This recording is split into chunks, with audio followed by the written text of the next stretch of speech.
"Daddy, don't give up on me," pleaded the sick girl lying on the hospital gurney.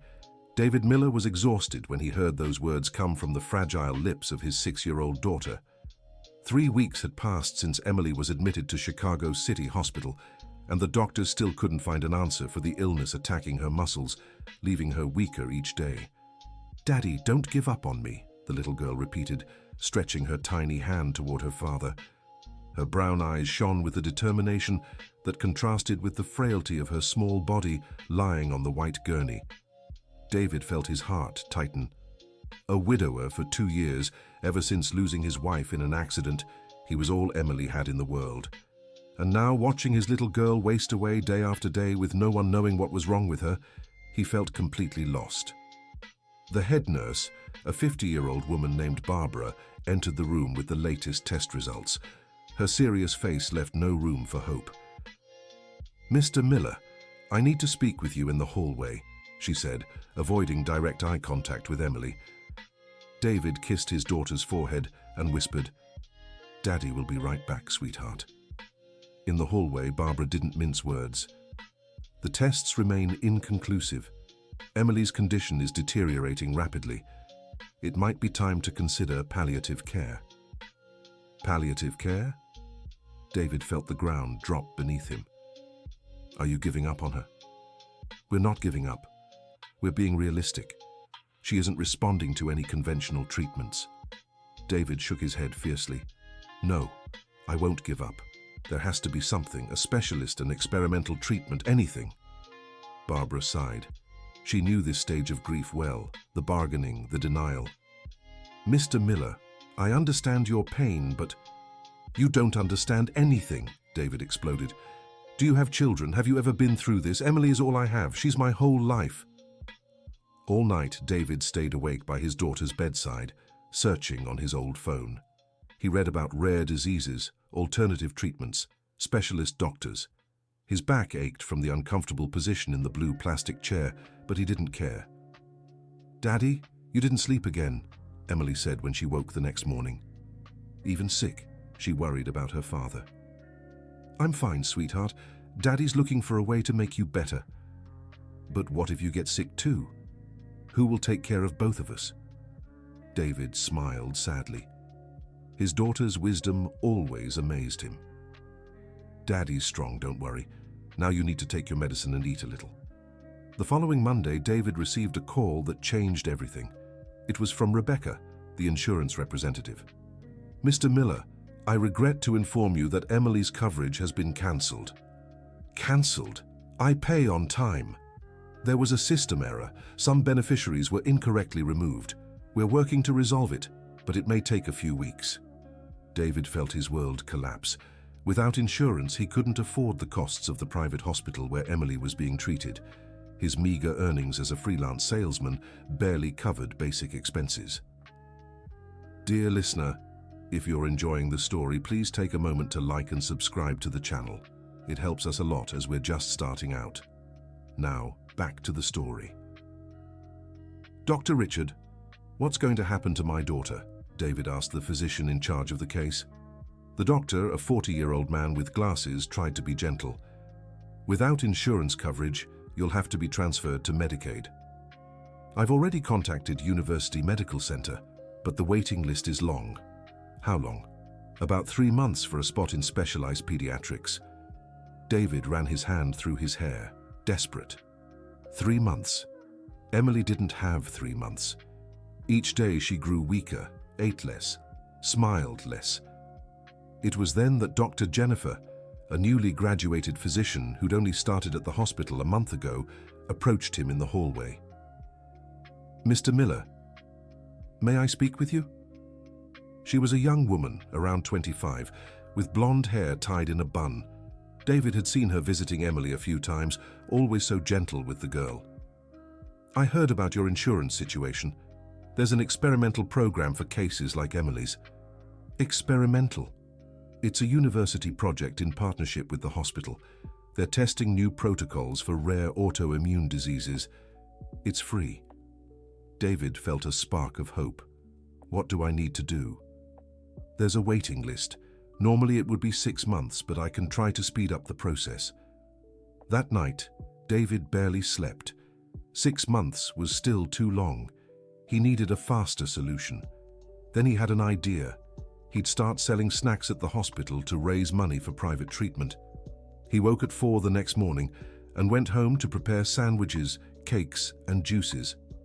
He carried everything in a cooler and began offering them to hospital staff and visitors. "David, what are you doing?" asked Barbara when she saw him in the hallway with the cooler. "Selling snacks. I need money to keep Emily here." The head nurse was moved by the father's dedication. "You know you can't sell inside here, right?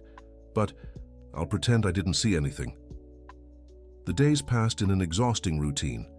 David woke before dawn to prepare the snacks, sold them at the hospital during the day, cared for Emily, and researched alternative treatments at night. He was visibly losing weight, but refused to slow down. It was on a Thursday that his sister-in-law Samantha appeared at the hospital. She was the younger sister of his late wife Rachel, and they hadn't spoken in nearly 2 years since the funeral. "Hi, David," she said, entering the room where Emily slept. "Samantha, what are you doing here?" "I heard about Emily through social media. A mutual friend told me." Samantha was a 35-year-old woman, financially successful, a partner at a digital marketing firm. She'd always had a complicated relationship with David, believing her sister deserved someone better. "I came to offer help," she continued. "I can cover her treatment." David couldn't believe what he was hearing. "Really? You'd do that?" "Of course. Rachel was my sister. Emily is my niece. But there's one condition." David felt his chest tighten. He knew Samantha well enough to understand nothing came free with her. "What condition?" "You need to sign temporary custody of Emily over to me. Just while she's sick, I can provide better care, premium insurance, private doctors." "Samantha, she's my daughter." "All the more reason you should want what's best for her. Look at yourself, David. You're killing yourself. You're not being rational." David looked at his sleeping daughter. Emily seemed even more fragile that day. Was Samantha right? Was he being selfish by insisting on caring for her alone? "I need to think," he finally said. "Don't take too long. Every day counts for her." After Samantha left, David was alone with his thoughts. The offer was tempting, but something didn't feel right. Why, after 2 years of silence, had his sister-in-law appeared now offering help? He decided to investigate.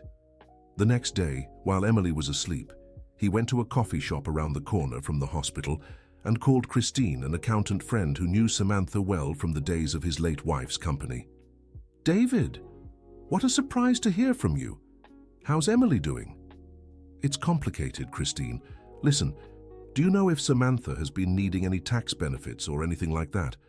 "Funny you should ask. I heard she's trying to adopt a child to get some tax incentives for her business." "Why?"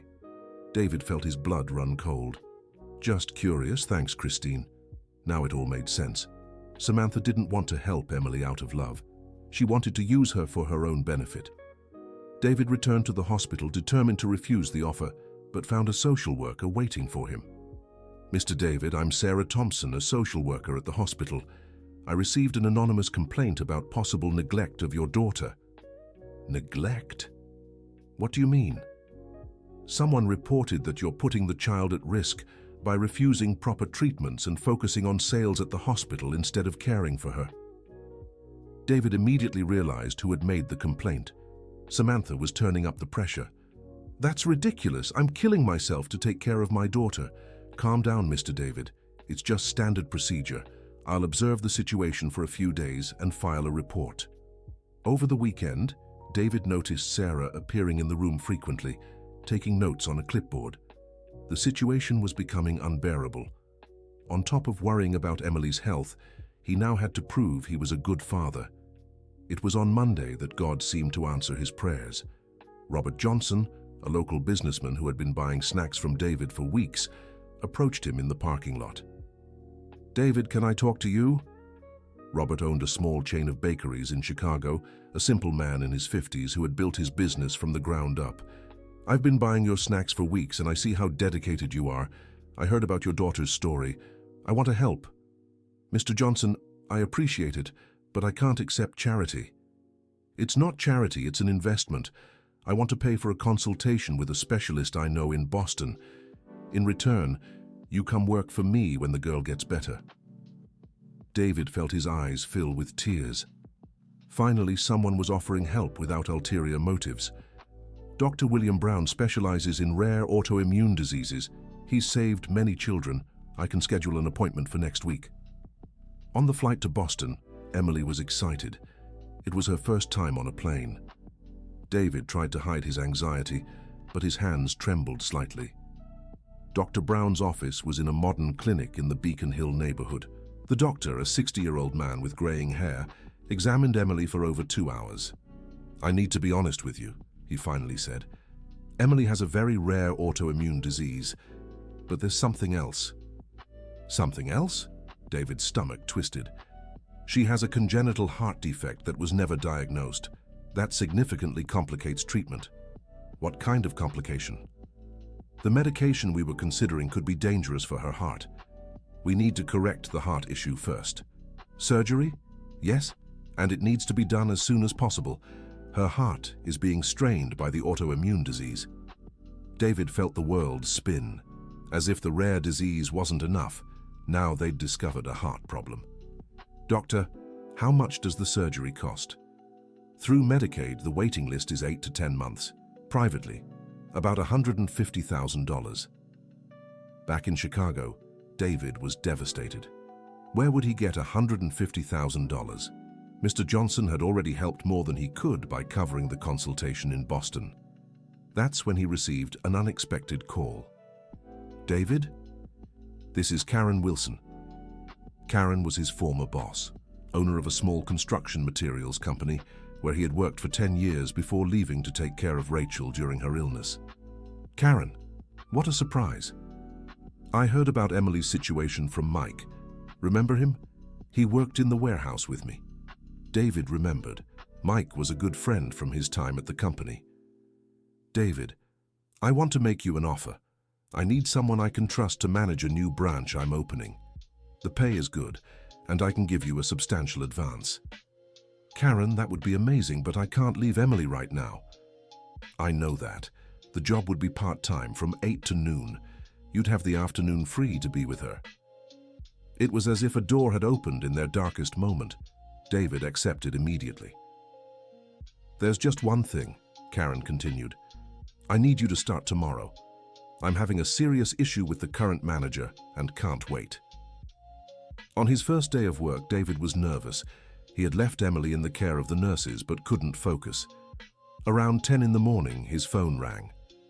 "Mr. David, this is Barbara. Emily had an episode. Nothing serious, but she's asking for you." David dropped everything and rushed to the hospital. He found Emily crying, being comforted by an elderly woman from the next room. "Daddy!" the girl shouted when she saw him. "I'm sorry, sweetheart. Daddy was working to get money so you can get better." The elderly woman introduced herself as Mrs. Eleanor, 70 years old, who was staying with her 8-year-old granddaughter in the neighboring room. "Your daughter is very brave," Mrs. Eleanor said. "She told me all about your story." "Mrs. Eleanor, do you have a granddaughter with a similar illness?" Emily asked. The older woman smiled. "I did, dear. My granddaughter Sophie went through something similar 3 years ago. Now she's running around healthy as any child." David was immediately interested.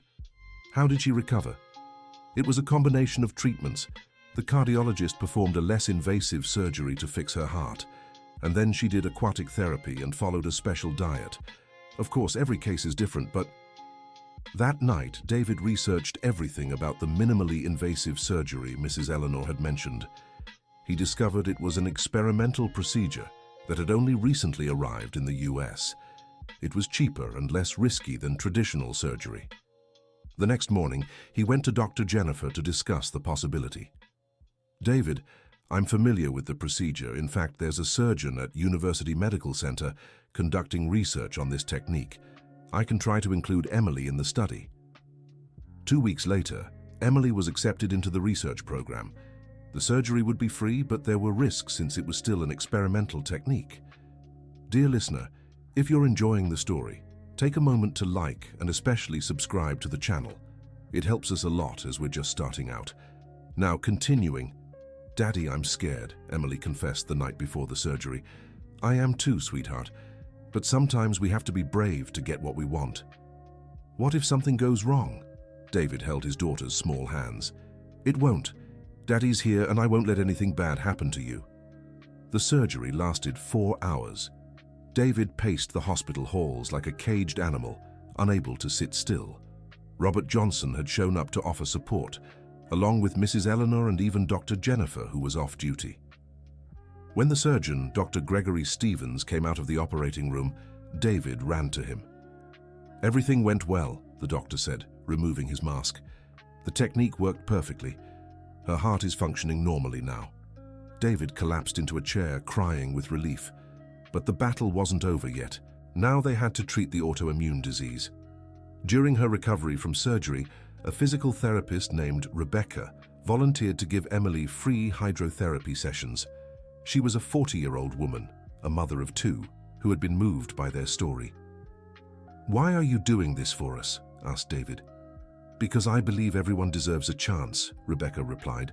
"And because if it were my child, I'd want someone to help me." The sessions began 3 weeks after the surgery. Emily loved the warm water in the therapy pool. For the first time in months, David saw her truly happy. "Look, Daddy, I can wiggle my toes," she shouted excitedly during one session. It was the first real sign of improvement since everything had started. David felt they were finally on the right path, but the joy didn't last long.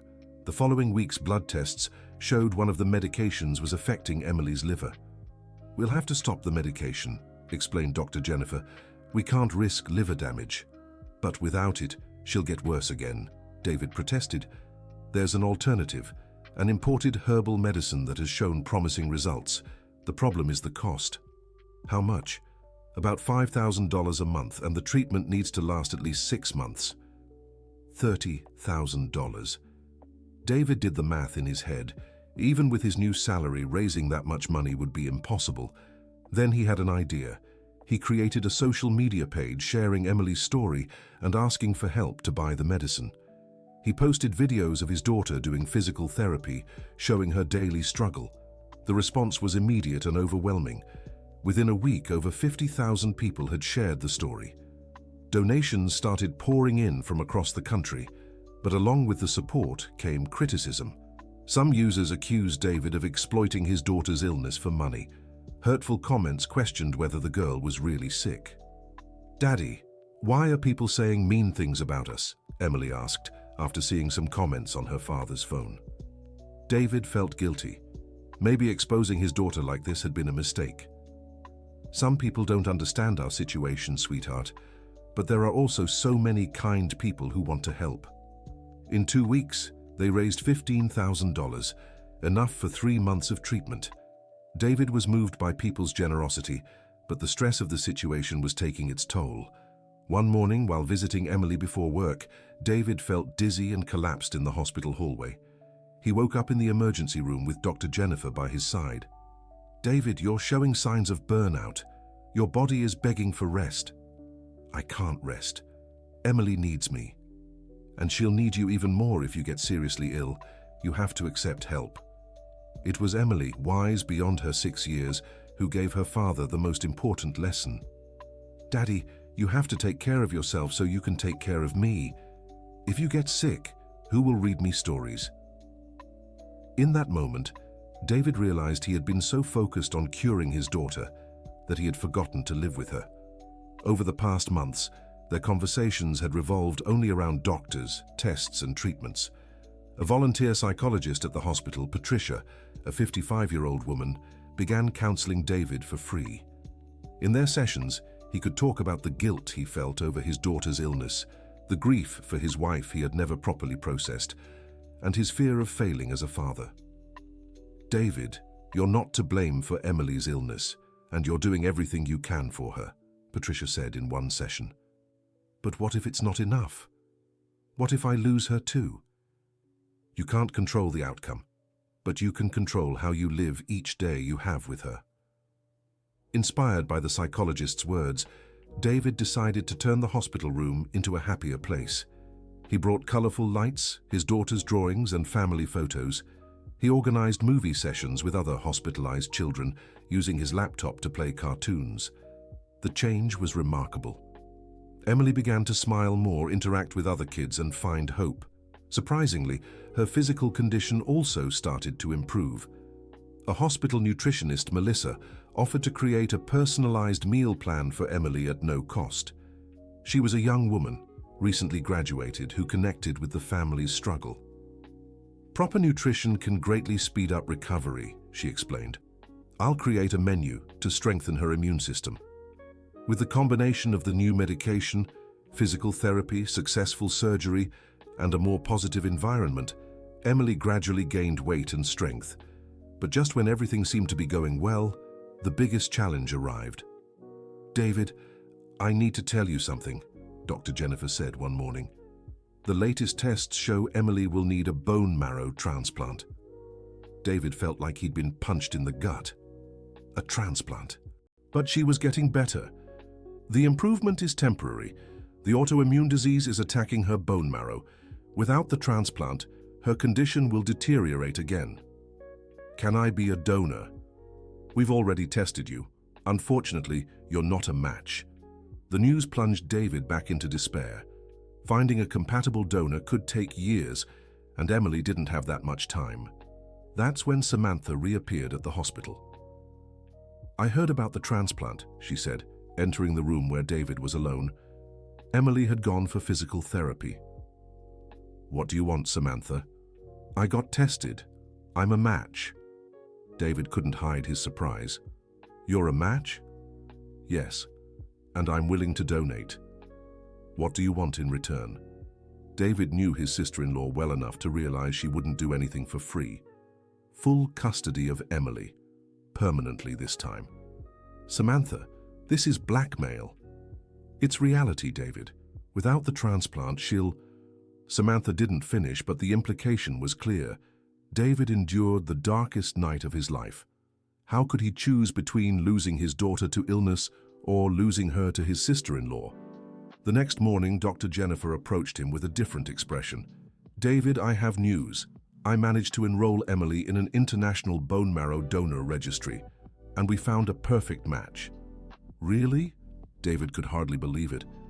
"The donor is anonymous, lives in Canada, and is willing to help immediately. We can schedule the procedure for next week." David collapsed into a chair, crying with relief. When he shared the news with Emily, her reaction surprised him. "Daddy, do you think this person knows they're saving my life?" "I don't know, sweetheart, but I'm sure they're a very special person. When I grow up, I want to help other kids, like they're helping me." In the days leading up to the transplant, father and daughter made a list of things they'd do together after recovery. Emily wanted simple things: eating ice cream in the park, riding bikes, going to school, playing with other kids. "What about you, Daddy? What do you want to do?" "I want to watch you grow up, graduate, get married, have children. I want to be by your side for every important moment in your life." Dear listener, if you're enjoying the story, please take a moment to like and especially subscribe to the channel.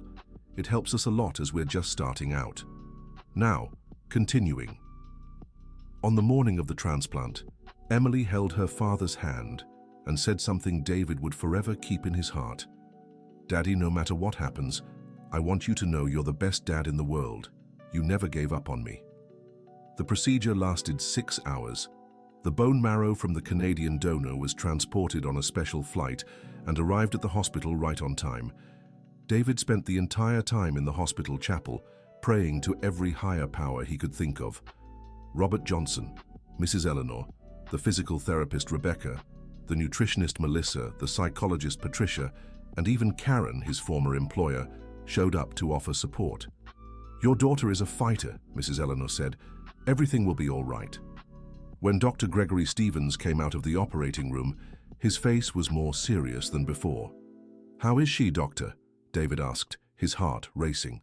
"The transplant was technically successful. Now we need to wait.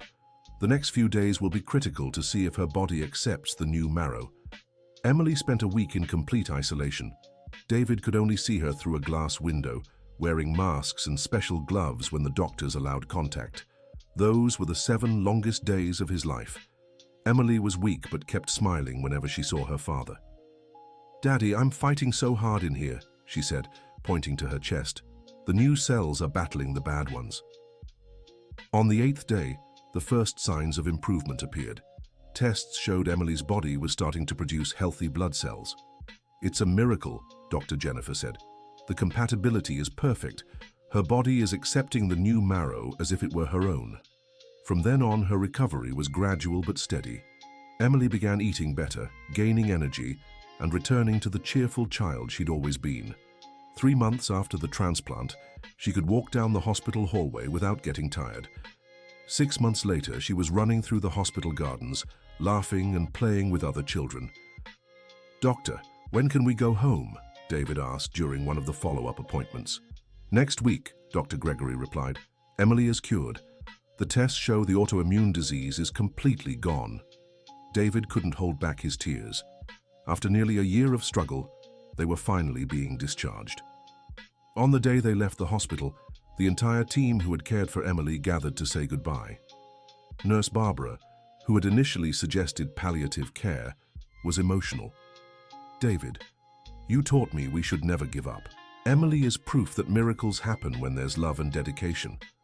Dr. Jennifer, who had become like an older sister to Emily, said, "You inspired me to choose pediatrics as my specialty. I want to help other families like yours." Mrs. Eleanor, who had already been discharged with her granddaughter, came back just to say farewell. "Emily, my dear, you're stronger than you know. Now it's time to be a child again." The physical therapist, Rebecca, brought a special gift, a pink bicycle with training wheels so Emily could fulfill one of the dreams on their list. "For when you're ready for the big adventure," she said, handing her the bike. The nutritionist, Melissa, created a personalized recipe book for the family, filled with dishes to help maintain Emily's health. The psychologist, Patricia, hugged David. "You've grown so much through this. You've learned that being a father isn't just about protecting, but also teaching courage." Even Robert Johnson showed up with a special offer. "David, I want you to be my partner in the new bakery I'm opening. You deserve to have your own business." Outside the hospital, under the golden autumn sun of Chicago, Emily took her first steps as a healthy child. She ran toward her father, who scooped her up and spun her in the air. "Daddy, thank you for never giving up on me," she said, kissing his cheek. "Thank you, my princess, for teaching me that love is stronger than any illness," he replied. There, outside the University Medical Center, David realized the true healing hadn't come just from the medicine or the surgeries. It had come from love, hope, and the kindness of people who cared about 2 lives they barely knew. Emily looked back, waved at the hospital, and said, "Goodbye, hospital. Thank you for taking care of me. Now I'm going home to be a normal kid." And so, hand in hand, father and daughter walked toward the car, ready to write a new chapter in their lives. A chapter made of slow mornings, achievable dreams, and a family that had discovered that together they could overcome any obstacle. In the back seat of the car, Emily fell asleep, hugging the teddy bear Mrs. Eleanor had given her. David glanced in the rearview mirror and smiled. His daughter was safe, she was healthy, she was home. And for the first time in nearly a year, David Miller slept through the night, knowing that the next day he'd wake up beside his greatest victory, watching his daughter grow up happy and healthy, as every child deserves. The end. Now tell us, do you believe a father's love can really move mountains? Share your thoughts in the comments, and don't forget to subscribe for more heartwarming stories.